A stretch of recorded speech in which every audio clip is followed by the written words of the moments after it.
Well, hello and thank you for joining me for another Alex on Tech and iTWire TV video interview. I'm joined today by Rakesh Prabhakar. He's the General Manager for Australia and New Zealand at Zoho Corporation, and we're here at the Parramatta headquarters launch of Zoho and ManageEngine's new office. Welcome to the program. Thank you, Alex. Thank you for having me. I'm stoked that we are having this office opening, and you're here.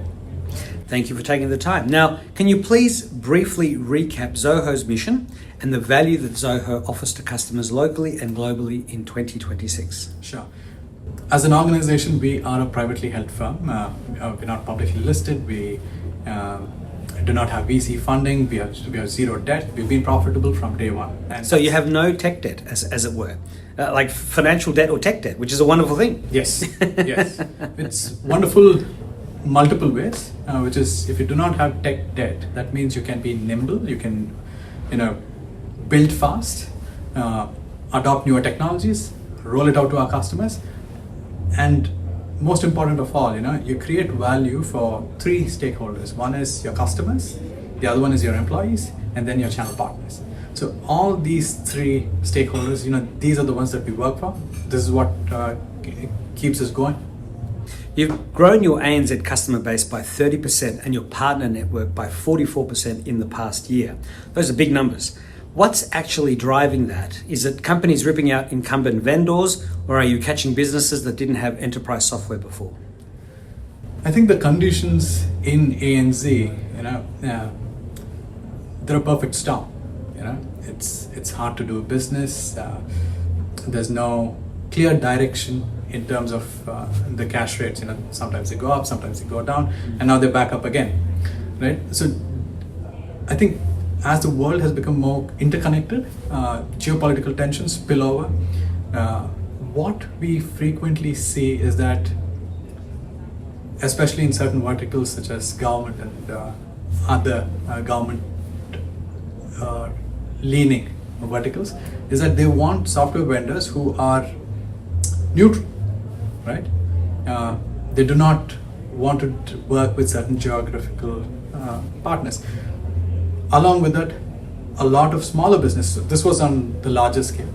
In small to medium businesses, they are trying to see how much every dollar can stretch, how much value they should be able to gain.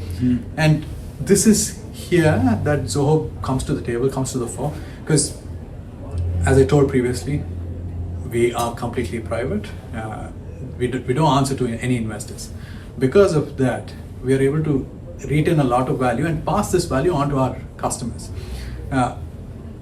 This story alone gives us a lot of goodwill in the business community, wherein they come back for more.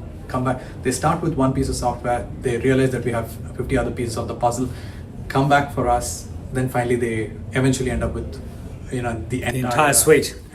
Yeah. Now, you've answered my next question. I'll just mention it briefly anyway. You might want to add something else, but you have been privately held since 1996. There's no outside investors, as you said. There's no ad revenue model.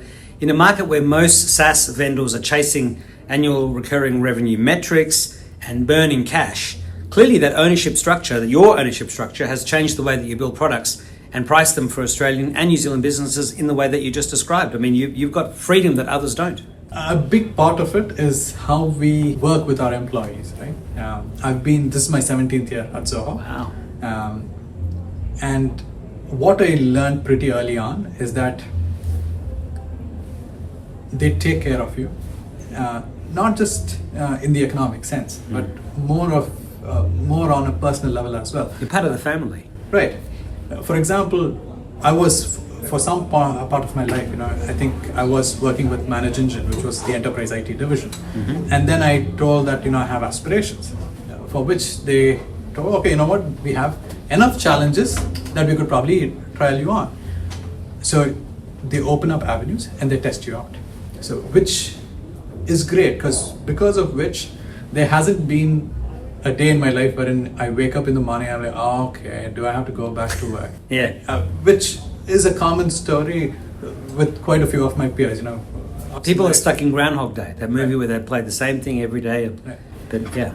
And it is this, because employees are happy, they stay for long periods of time. I'm sure you would have met a few colleagues of mine. I think there are some in there who have more than 25 years with Zoho. as we retain employees for long periods of time, the same goodwill trickles down to our customers, and that way we can retain our customers longer. A key metric for us is, we are a SaaS business, right? And it's brutal out there in terms of retaining customers. The churn rates for a SaaS company that operates in small to medium business would probably be anywhere between 5 to 6% month on month. Yeah. Ours is way less, and we believe it's because we are able to hold our employees for longer periods of time, and they subscribe to our mission, and that way they are able to hold our customers. There's an authenticity to all of that, which you can feel. You feel it as an employee, and the customers feel it too. Yeah, you nailed it. Yeah. Now, you've talked before about AI-powered low-code, letting businesses build apps without developers. Now, with 97% of Australian businesses being SMBs, we were just mentioning SMBs, many without dedicated IT teams, what does that look like in practice? Can you give a concrete example of an Australian customer who's built something meaningful in this low-code way? Sure. A large logistics firm, wherein they manage a big fleet, probably I think 2,000 vehicles. Wow. With probably a few thousand drivers. Now imagine that, right? It's a fairly, when you put out that statement, it feels fairly simple, but then when you look into it, it's pretty substantial. It's pretty substantial, because what they had, I'm not talking about the business at all, I'm just talking about just the fact that they have 2,000 vehicles and 3,000 the fleet and its operators. They need to maintain the vehicle, they need to ensure that they are insured, they need to ensure that they are maintained, and need to ensure that they're fit for purpose. Along with that, they need to ensure that the drivers undergo training. They need to ensure that the drivers have the relevant licenses and it's all up to date. If, for example, if somebody has to drive a forklift, they need to have the relevant license for it. If it's a heavy vehicle above a specific tonnage, you need to have a different license altogether. Now, try to find a solution that can, so it's a compliance requirement, so try to find a solution that can do just this. And it's just that. Right? It's extremely tailor-made, and probably, for fun, add some more use cases, which is very, very specific to that organization. Yeah, it's bespoke. Bespoke. Yeah. Now, the alternative is you go to the consulting firms, there are quite a few consulting firms. Yeah. Who charge big bucks. Which is okay, but then the bigger cost for the business is the time taken for them to do the scope and then finally come up with a solution and then roll it out. Yeah, right? And that could take months, right? You need a solution now. Right. This was the problem that the IT director faced, and he thought, you know what? I've heard about these guys. Let's give it a shot. And they use Zoho in one of their for some of the problems. So he's like, okay, there's this low-code development platform. Let's go ahead and give it a spin. Yeah. In 3 days, he was able to build something. He called it the compliance management piece for drivers and assets, and he showed it to the team. They were like, okay, we love it. Give access to us now. He's like, no, I can't give it to you. Let me add some more. They were like, you get 3 more days. After that, we get access to it. What that indicates is, and these guys have big pockets, deep pockets. What they wanted was a solution yesterday. They need a solution that's bespoke to them, and they need it now, fast. And when they ran into a solution which they could probably build and customize to their environment and build upon further in the future if needed. Yes. Yeah. It was immediately lapped up, and now if the IT director has to go ahead and add a new feature, he has to inform the stakeholders, don't do anything, we love it as it is. If you want to add more, you need to take permission from us, and then you do it. That's what a low-code platform that's AI-enabled can bring to the table. Yeah. Well, it's more precise than, I guess, just merely vibe coding. It's kind of like spec coding. You've got this idea, you've got a specification, and you code to that. And clearly, these tools are getting better and better all the time, getting even easier to use. Yeah. It's we live in incredible times. It's like all our sci-fi dreams come true. I think we're privileged. Yeah. I don't know the younger, I don't think my kid would ever appreciate what we had to see. What life was like before AI and tech. So for them, it will be an incremental, it will be from iPhone 25 to probably looking at increments. Whereas we've seen the transition from the first few iterations of iPhone to now. That's a big jump. And Massive. AI is that, we are at that cusp wherein, At that tipping point. yes, wherein AI will be omnipresent, Mm-hmm. and probably there'll be AI that will function across different data sets, different vendors, and it'll make our life much more livable. The cliches of paradigm shifter and game changer have been overused for many times in the past 20 or 30 years. This really is one of those moments. Yes. It's exciting. Now, data sovereignty keeps coming up in every enterprise conversation in Australia and New Zealand. And Zoho opened 2 new data centres for the ANZ region, and you own and operate all of them globally. So how much of a factor is that when you're sitting across the table from an Australian or New Zealand CIO who's nervous about where their data lives? The number of times we've been asked where the data resides. If I could get $1 for each time, I think I'd be a very rich man. Which is good, which is extremely good, because I think, and I don't think it's limited only to mid-market or enterprise customers. I think even small business owners should be paying attention to where their data resides, because this gives them a lot of control on their data. Because all the years that you are in business, at the end of the day, what you've built is this huge database of all the transactions that you've ever had. And finally, when you realize, okay, the data is in some other jurisdiction, and if you have to fight it out, you have to fly a few thousand miles, it makes no sense, right? It's a big point of discussion, and we are glad it is.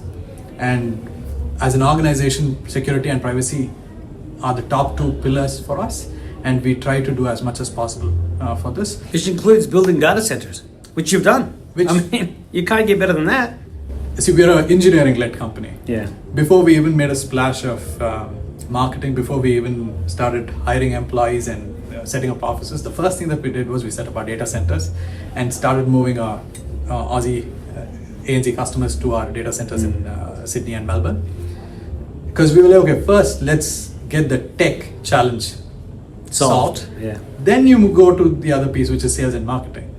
Well, without that tech challenge, it's not easy to make the sales because you haven't got the asset. But you've got the asset. Well, we do. Yes, we do. Yes. Yeah. It's a big hurdle, and we don't want an Australian business to ever have that doubt if it's okay to have the data in some other country. I think it should be locally held, and if you have a software vendor, I think the first question that you need to ask them is, where is the data? Absolutely. Now, you chose Parramatta for the new office, which is something that a lot of people have actually been doing for a long time, but Parramatta is becoming a tech corridor that isn't the Sydney CBD. So what was the thinking there, I guess, beyond what I just explained? And does it signal something about where Zoho sees the Australian tech workforce heading? I see Parramatta office was strategic. We have always believed in having an office to where our employees lived. Right? We already have a few employees in Sydney, and when we looked at where they lived, these are all tech employees, and from what we understand, most of them live close to Parramatta. And when we asked them, where do you want an office? The unanimous choice was Parramatta. Yeah. Nobody enjoys being on the road, being in a public transport for an hour and a half. Yeah. It's a waste of time. Not productive. And we wanted to cater to that. We, as I previously told, we want to keep our employees happy. Employees who are not on the road for long periods of time are happier. Absolutely. So Parramatta office stitches really well into this narrative, and that's how. Yeah. And Parramatta has been the second CBD for Sydney for decades. So, nothing unusual with that. It's amazing. It's pretty. There's a vibrant culture here. There's enough joints to eat. Plenty of transport options. Yes. I mean, it's not very long to go to the CBD on a train if you need to. Yeah. Or, if you want to take the scenic route, you could take the ferry, and it's an hour and 10 minutes. Even better, yeah. I mean, that's right. I forgot about the ferry, yeah. You hired your first employees in New Zealand this year. What does the Kiwi market look like for Zoho compared to Australia? And are the buying patterns different, or is it basically the same conversation across the Tasman? The buying pattern is definitely different. In New Zealand, it's a tough market at this point of time, right? Which I appreciate. But then the reason why we've expanded into New Zealand is that their businesses are looking for a lot of value, and they're moving away from the traditional SaaS vendors that they're operating from, and they're looking for alternatives.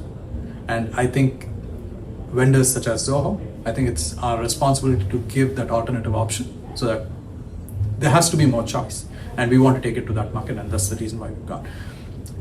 And we've got phenomenal results. 2025 was the best year over the past 5 years in New Zealand, right? Mm-hmm. So that means the market is appreciating our investment in that region, and we are continuing to do that. This year we've had a massive campaign going out. We partnered with Auckland Football Club, and all our outdoor ads are there at the airports with the AFC, and it's right there. So we want to show them that, hey, we are here, and we are tying up with local businesses, and we are trying to give you an alternative. So if you're in the market, give us a shot. Now, AI is bolted onto practically every enterprise product announcement right now, and Zoho's been talking about embedding AI across its platform rather than selling it as a separate add-on. Where are you seeing AI actually change how Australian businesses operate day to day versus where it's just mostly marketing from some vendors? We've been, I won't say dabbling, we've been investing heavily into AI research for more than a decade. Yeah. Right? And that was purpose-led. We had an expense management tool wherein we wanted to scan receipts, so we needed OCR. Right? We have anti-spam filters in our mail. We need AI to go ahead and validate whether this is spurious or malicious or not. Mm. So it was all purpose-led. Then we had this turning point wherein AI was everywhere. There was a lot of buzz, and at that point of time, what we did was we formed a team, a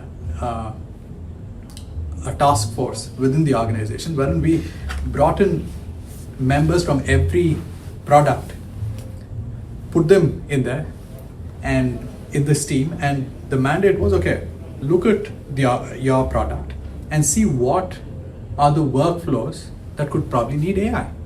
So you'd probably have top 100, or certain products in CRM, you'd probably have a few hundred, if not 1,000.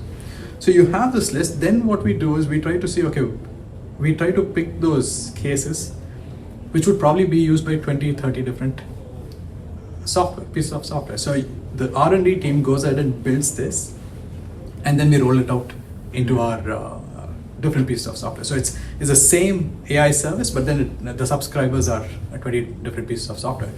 So because of which our turnaround time in deploying AI capabilities into our products is fast, right? That's one. Next is we did not acquire talent for AI, we built it in-house. So it's a big thing for us because we're not short of AI talent internally, which gives us an edge. We don't have to go to Silicon Valley and acquire people for millions of dollars. Yeah. So we can do that in-house. Yeah. And another strength. Another strength. And because of this, we don't have to sell it as a separate piece, but rather build it organically into the product. Yeah. Which is what people want. They don't want another subscription fee. Absolutely. I've spoken to a lot of businesses, and to be honest, nobody cares if a functionality is being driven by automation or AI, or if a human is actually going in and changing statuses, as long as things are getting done. The result is what counts. Absolutely. And that is what people are after, and that is what we try to offer with AI. We try to give them this option wherein they don't even realize it's AI on the back end. We have a few thousand features that are powered by AI, right? I can keep talking about it, but then the best part is most of our customers are oblivious to the fact that, okay, you know what, these are the pieces. They know that AI is there, but then they do not know, okay, the notification service powered by AI, the single sign-on powered by AI, right? So there are so many pieces that we can talk about, which in certain cases they want to know if an organization has an AI roadmap and they want to know how they can automate it. We're happy to share these notes and work with them as to what to do. A technology succeeds when it becomes invisible. Nobody thinks about whether the light's going to work or the water's going to come out of the tap until it doesn't. And until then, it's just an invisible part of life, and you've taken it for granted. Yeah. Now, we're getting towards the end of the interview. I know that people want your attention and we're at the busy launch still. But I always like to ask a couple of personal questions before we finish up. So can you please share a memory of your first personal computer? Oh, it was in a computer lab. That was when I first saw this bulky thing. Windows PC or DOS PC? I think it was a Windows PC, and I had to work on a project wherein I think it was Fortran, formula translation. That was the piece of software Yeah. that we had to do. I'm not sure how many people even know that.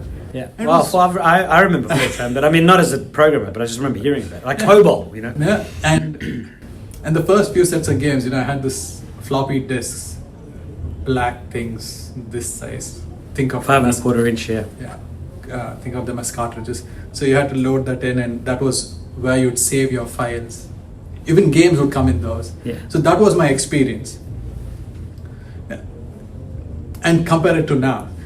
This, I'll go off a bit.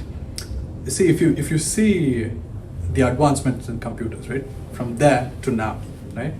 It's mind-blowing. It's mind-blowing. I was talking to another gentleman who's a bit more senior, and he was talking to me about having data stored in places wherein there are iron sheets and some sheet metal, and it gets coded onto that. That was how data was saved a few years ago. Yeah. So Probably decades ago. We've gone on. We've moved on, but there's something about technology as well. With AI, everything is changing. A few years ago, with mobile phones, everything was changing. Now, it's incremental. You don't see a lot of difference. So you have this breakneck pace of innovation, And then it slows and down. it slows down. Yeah. But then it speeds up again. Yes, And we're in that phase right now. we are in that phase of breakneck innovation in AI. It will slow down so that all of us can catch our breath, and then we'll have the second wave of. So what is your final message to iTWire's viewers, readers and listeners? There is a lot of software out there that's vying for your business. What you will find is there'll be more and more bespoke solutions that will tailor to your environment, to tailor to your requirements. With AI, there'll be a lot of fluff, which might not have any impact on productivity. Focus on AI that actually makes an impact on productivity, and that's the software vendor that you need to pick. Well, Rakesh Prabhakar, head of Zoho in Australia and New Zealand. Thank you so much for taking the time. Congratulations on the launch of the new Parramatta headquarters, and I look forward to speaking again with you in the future. Love chatting with you, Alex. Thank you. Thank you so much. Bye-bye.